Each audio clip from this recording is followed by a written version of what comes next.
Welcome to Daily Overdose. You know, everybody has a different temperament and personality, and it's something that has to be developed, over a period of time.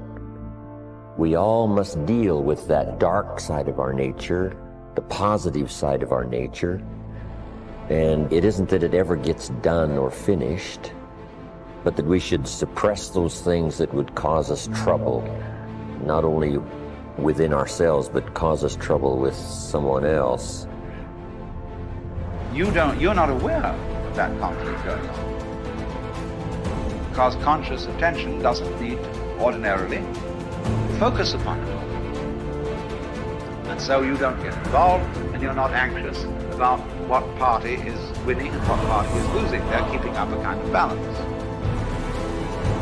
It's a spiritual battle. And it's taken people thousands and thousands of years to figure this out. You can find that. You can just look inside. Inadequacy, weakness, susceptibility to temptation, narcissism, pride, envy, revenge, resentment, frustration, lack of faith, all of that.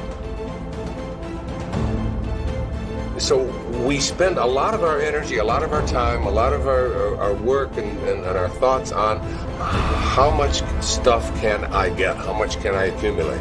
And the problem that comes up with this is that if you believe that you are what you have, if you really believe that, so we have almost like a dilemma. If I am what I have, then when I don't, I'm not. I start to get really terrified. I start to get really scared when I don't have as much stuff as I want to have, or when other people have more stuff. So we spend a lot of our energy comparing ourselves to what other people have. Jump on the positive side of whatever you want. See if you can't help out in this warfare, this push-shove match. That's the key. That's why the old wise man said, we must learn to love and hate. So underline that. You must learn to love and hate. And the illustration he used was, you must learn to love good and hate evil. But the major key to your and my future, the major key to you and my being able to put our lives together, to get up and move forward, the major key to creating the next greatest version of ourselves and looking out for our families and improving our lives and our community. The major key is you. It's me. It's all of us. We have to decide that we're going to take responsibility.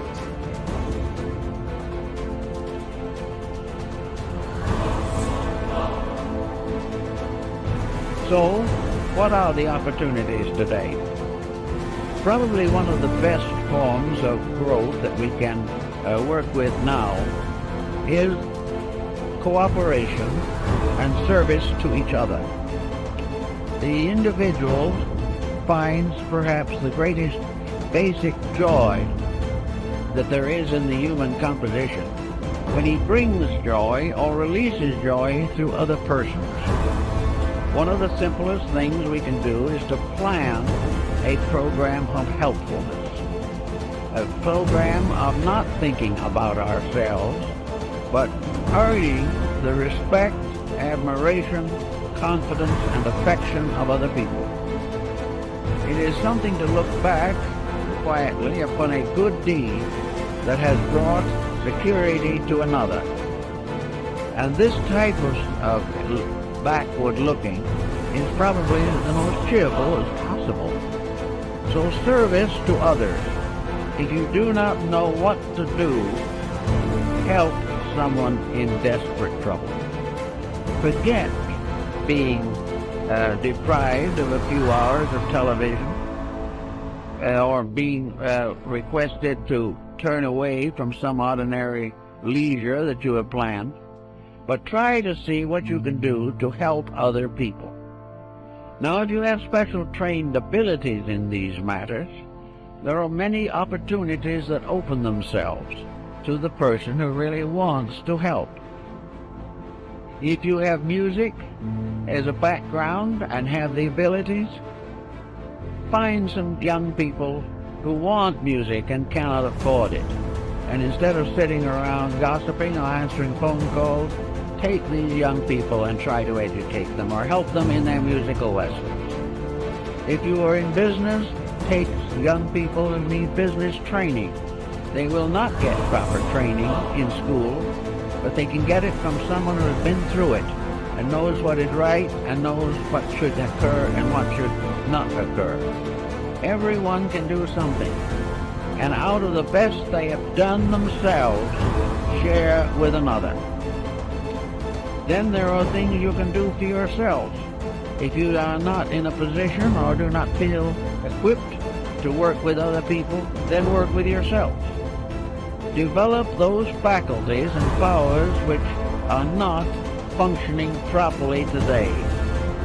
Look over your own life and see what your mind is doing. Is your mind growing? Or is it just heaping up one prejudice on top of another? Watch your thoughts and see whether or not you're instinctively criticizing things you do not understand, or have developed powerful prejudices which interfere with justice and judgment. Look over your own nature and then go to work on the problem that you find needs attention. It is not good, however, to try to simply convert yourself. To sit down and say, I shouldn't hold that attitude, is usually not very meaningful. What you really should do if you dislike a certain condition is get into that condition yourself. Move in on it and find out why people think the way they do. Instead of criticizing from some set point within yourself, find out why other people are not more successful in their judgments. I know a number of persons who have simply gone into various walks of life which are not their own in order to find out how other people really live. And it is almost certainly an eye-opener.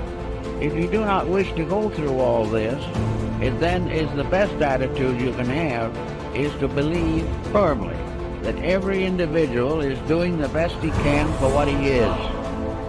And it is always important to try to estimate what he is and help him to become better.